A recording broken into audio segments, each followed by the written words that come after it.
ஏசாயா 55 அதிகாரம் 11 வசனத்தை வாசிங்க.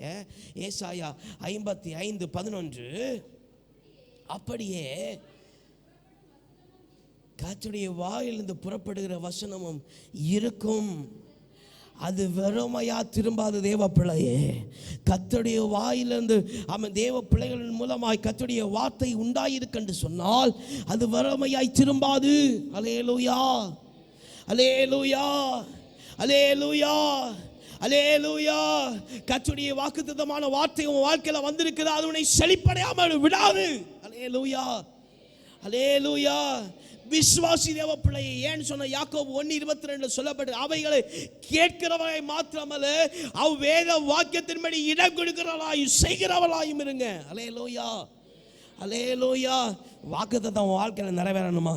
அந்த வாக்குத்தத்தமாக இருக்கிற தேவ அக்னியாக இருக்கிற தேவ சம்மட்டியாக இருக்கிற வசனம் வாழ்க்கையில் இடப்போடு. அல்லேலூயா, அல்லேலூயா. அந்த வார்த்தை முதல்ல வாழ்க்கையில் இருக்கிற இம்பியூரிட்டி, அசுத்தமானதெல்லாம் சுட்டரிக்க இடம் கொடு. ரெண்டாவது, சகல மேடுகளாக இருக்கிற சகல சோர்வுகளாக இருக்கிற சகல கண்மலைகள் உடை தெரியப்படத்துக்கு சம்மட்டிக்கு இடம் கொடு. அல்லேலூயா, அதான் பாடுவோம்ல, அர்ப்பணித்தே நான் அர்ப்பணித்தேன் ஆவி ஆத்ம சரீரா அர்ப்பணி. அல்லேலூயா. ஒரு வாக்குத்தத்த வசனம் கிடைக்கிறா தேவ பிள்ளையே, ஒரு வார்த்தை நீ வாசிக்கிறியா தேவ பிள்ளையே, அந்த வார்த்தை கர்த்தரோடு இடைப்படுகிறானா, அந்த வார்த்தையினால் இடம் கொடு. அது சகல அசுத்தங்களை சுட்டரித்து சகல மேடுகளை நொறுக்கி உன்னை சபையான பாதையில நடத்தும் கர்த்தருடைய வார்த்தை. அல்லேலூயா, அல்லேலூயா.